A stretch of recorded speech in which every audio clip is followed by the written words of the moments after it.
ఇక రాహుల్‌ని నమ్మడం అంత మంచిది కాదని తాతయ్య అభిప్రాయపడి కంపెనీ బాధ్యతలను రాజ్‌నే తీసుకోమని చెప్తాడు. అయితే రాజ్ ఏమంటాడంటే నాకొద్దు అంటాడు. ఇక తాతయ్య ఉండి ముందే కావ్య చెప్పిందిరా హెచ్చరించింది. నేనే వినలేదప్పుడు. ఇల్లు ముక్కలు కాకూడదన్న ఒక ఉద్దేశంతో ఆగాను. కానీ ఇప్పుడు కంపెనీ నష్టాల్లోకి వెళ్ళిపోతుంది రాజ్ అని చెప్పి రాజ్‌ని ఒప్పించడానికి ప్రయత్నిస్తాడు. కానీ రాజ్ ఒకటే అంటాడు. తాతయ్య మీరు చెప్పింది నిజమే. కానీ నేను పిన్నికి మాటిచ్చాను.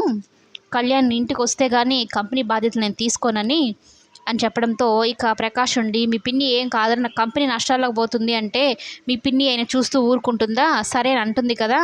అని చెప్తాడనమాట. అప్పుడు ధనలక్ష్మి ఉండి నా కొడుకు అన్యాయం జరగకుండా ఉండాలని కోరుకున్నాను. కంపెనీకి అన్యాయం జరుగుతుంది అనుకున్నప్పుడు నేనెందుకు మౌనంగా ఉంటాను? వెళ్ళు. కానీ నా కొడుకుని తీసుకొచ్చే బాధ్యత మాత్రం నీదే అని రాజ్‌కి చెప్తుంది. ఇక ఇంట్లో అందరూ ఒప్పుకుంటారనమాట. రాజ్ ఆఫీస్ బాధ్యతలు తీసుకోవడానికి. ఆ విషయం కనకంకి ఫోన్ ద్వారా తెలుస్తుంది. చాలా సంతోషపడిపోయి కావ్య ముందు చెప్పాలని ఇక మూర్తితో చెప్పడానికి వెళ్తుందనమాట. ఏవండి ఇది విన్నారా? మంచి శుభవార్త అసలు. రాజ్ మరలా కంపెనీకి వెళ్తున్నాడంట, బాధ్యతలు తీసుకుంటున్నాడంట అని చెప్పగానే కావ్య ఒక్కసారిగా షాక్ అయిపోతుంది. ముందేమంటుంది వాళ్ళ గురించి మనకెందుకు వద్దమ్మా చెప్పకమ్మా అంటుంది. కానీ కావ్య కూడా లోపల సంతోషిస్తుంది. కనకం ఇంకొకటి కూడా అంటుంది. ఇప్పుడు కంపెనీ బాధ్యతలు తీసుకోను అన్న అల్లుడు గారు ఇప్పుడు తీసుకున్నారు అంటే అప్పుడే నీ విషయంలో కూడా తప్పు తెలుసుకొని వచ్చి క్షమాపణలు అడిగి నేను తీసుకెళ్తాడేమో అంటే అది ఇప్పుడు జరగదులే. ఆయన గురించి నాకు తెలీదా? మీరు ఎక్కువ ఆశపడుతున్నారు. అయినా వాళ్ళ గురించి మనకెందుకు అని కోపంగా వెళ్ళిపోతుంది.